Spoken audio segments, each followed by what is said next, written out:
नमस्कार साथियों, स्वागत है आपका टारगेट विद अनीस के यूट्यूब चैनल में।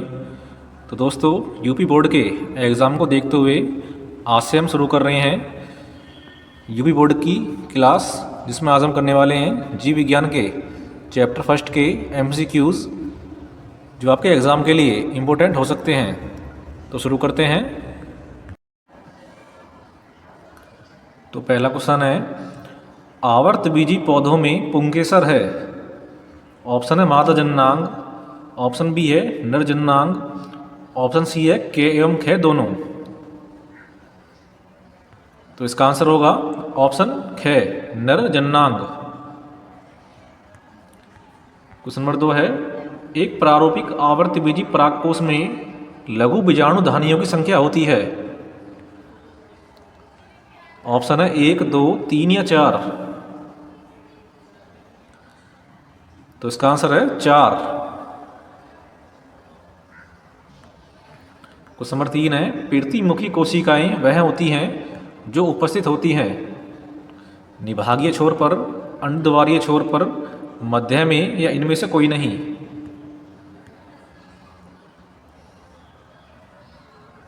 तो इसका आंसर होगा अंडद्वारीय छोर पर।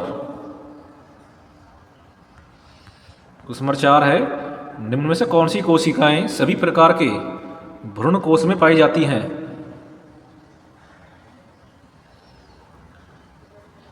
ऑप्शन है सह कोशिकाएं, अंड कोशिका, प्रतिमुखी कोशिकाएं या ये सभी। तो आंसर होगा अंड कोशिका।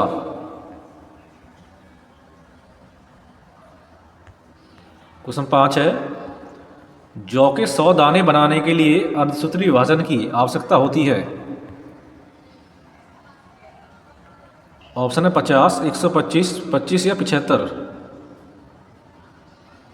तो इसका आंसर है 125, ऑप्शन है। नेक्स्ट है, बहुभ्रूणता खोजी गई। तो बताना है बहुभ्रूणता किसके द्वारा खोजी गई थी। ऑप्शन है ल्यूवेनहॉक, माहेश्वरी, विंकलर या कूपर द्वारा।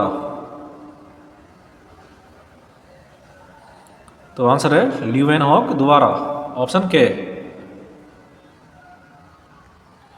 क्वेश्चन नंबर 7 है, भारतीय भ्रूण विज्ञान के पिता कहलाते हैं। आपको बताना है भारतीय भ्रूण विज्ञान के पिता कौन कहलाते हैं। तो इसका आंसर है डॉक्टर बीरबल साहनी।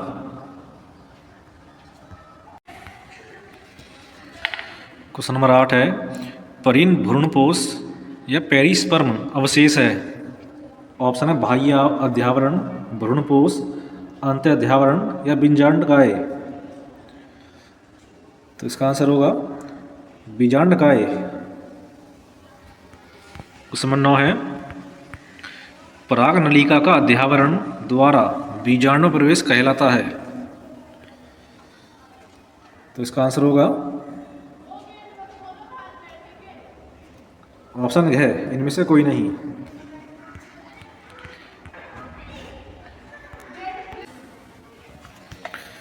क्वेश्चन है, एक आवर्तबीजी में 400 पराग कणों को उत्पन्न करने के लिए कितने अर्धसूत्री विभाजन आवश्यक होंगे। ऑप्शन के है 400, ऑप्शन के है 100, ऑप्शन के है 200 और ऑप्शन के है 50। तो इसका आंसर होगा 100। नेक्स्ट है, 200 लघु बीजाणुओं के निर्माण के लिए प्रकार्यात्मक लघु बीजाणु मात्र कोशिकाओं में कितने अर्धसूत्री विभाजन होंगे।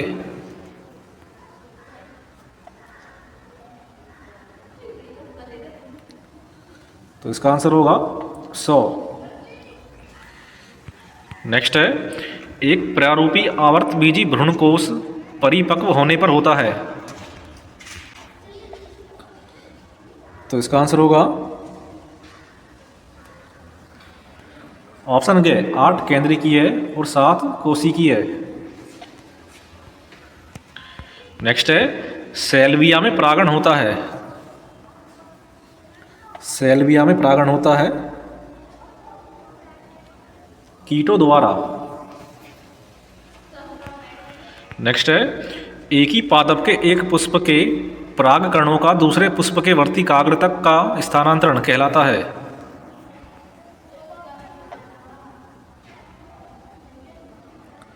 तो कहलाता है सजात पुष्पी परागण, ऑप्शन है। नेक्स्ट है, निभाग पाया जाता है। ऑप्शन है परागकण में, बीजांड में, भ्रूणपोष में या उपरोक्त सभी में। तो निभाग पाया जाता है बीजांड में, ऑप्शन है। नेक्स्ट है, निम्न में से किसमें कीट परागण होता है? इनमें से बताना किसमें कीट परागण होता है। तो होता है गुड़हल में। नेक्स्ट है, पुष्पीय पादप का कौन सा भाग अगुणित है? ऑप्शन है जड़, पत्ती, नर युग्मक या युग्मनज। तो इसका आंसर है नर युग्मक, ऑप्शन गे।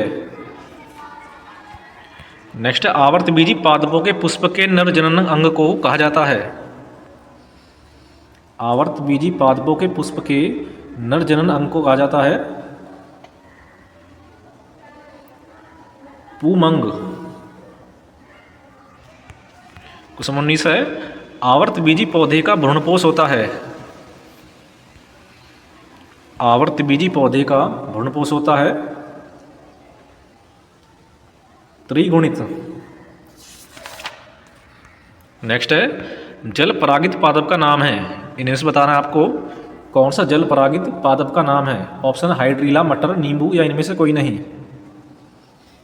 तो जल परागित पादप है हाइड्रीला, ऑप्शन ए।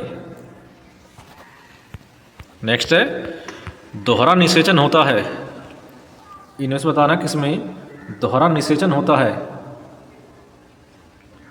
तो इसका आंसर है आवर्तबीजी पौधों में। नेक्स्ट है,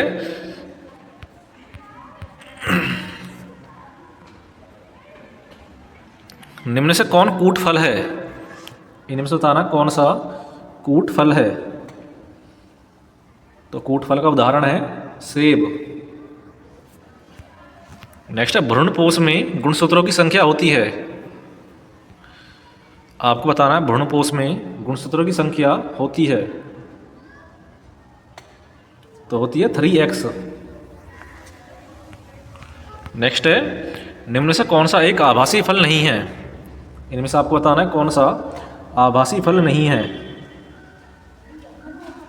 तो नहीं है आम, जबकि सेब, स्ट्रॉबेरी और अखरोट ये हैं आभासी फल के उदाहरण। नेक्स्ट है, वेल्सिनेरिया पौधे में परागण किस माध्यम से होता है? वेल्सिनेरिया पौधे में परागण होता है, ऑप्शन है जल द्वारा, कीटों द्वारा, वायु द्वारा या मनुष्य द्वारा। तो इसका आंसर है जल द्वारा, ऑप्शन क्या है। नेक्स्ट है, घास परिवार में बीज पत्र को क्या कहते हैं? घास परिवार में बीज पत्र को कहते हैं परिभ्रूणपोष। नेक्स्ट है, इनमें से कौन परागकण में पाए जाते हैं?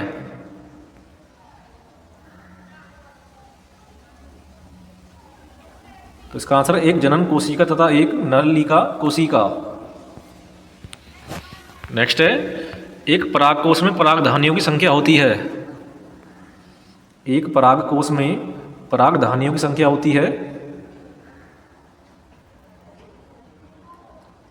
ऑप्शन के 4।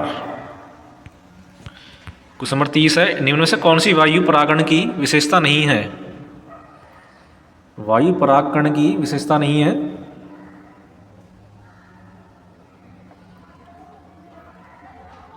असंख्य बीजांड। क्वेश्चन 31 है, निम्न से कौन सा एक कूट फल असत्य फल है? तो इसका आंसर है सेब। क्वेश्चन 32 है, आवर्तबीजी पौधे के भ्रूणपोषों में गुणसूत्रों की संख्या होती है। आवर्तबीजी पौधे के भ्रूणपोष में गुणसूत्रों की संख्या होती है 3x। नेक्स्ट है बीजांड का वह स्थान जहाँ बीजांड वृत्त से जुड़ा होता है क्या कहलाता है? बीजांड का वह स्थान जहाँ बीजांड वृत्त से जुड़ा होता है वह कहलाता है नाभिका या हाइलम। नेक्स्ट है टेपिटम परत का कार्य क्या है? टेपिटम परत का कार्य है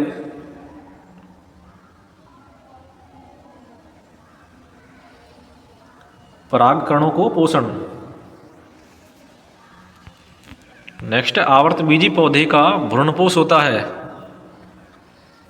आवर्तबीजी पौधे का भ्रूणपोष होता है त्रिगुणित। नेक्स्ट 108 लघु बीजाणुओं के निर्माण हेतु लघु बीजाणु मात्र कोशिकाओं में कितने अर्धसूत्री विभाजन होंगे? ऑप्शन है 54, 27, 107 या 216। तो इसका आंसर है 27। नेक्स्ट है पुष्प में कौन सा अंग मादा जनन अंग का प्रतिनिधित्व करता है? ऑप्शन जायांग, परागकोश, पुमंग या टेपिटम। तो इसका आंसर है जायांग। क्वेश्चन नंबर 38 है परागकण पुष्प के किस अंग के भीतर निर्मित होते हैं? तो इसका आंसर है लघु बीजाणु धानी, ऑप्शन के।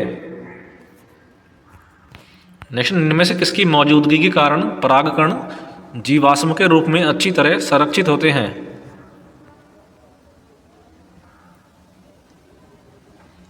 तो इसका आंसर है पेक्टिन।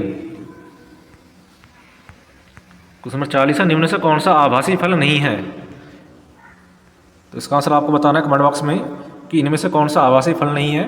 और आपको वीडियो कैसे लगी ये जरूर बताएं और वीडियो को ज़्यादा से ज़्यादा शेयर करें और चैनल को सभी सब्सक्राइब अवश्य करें। Thank you.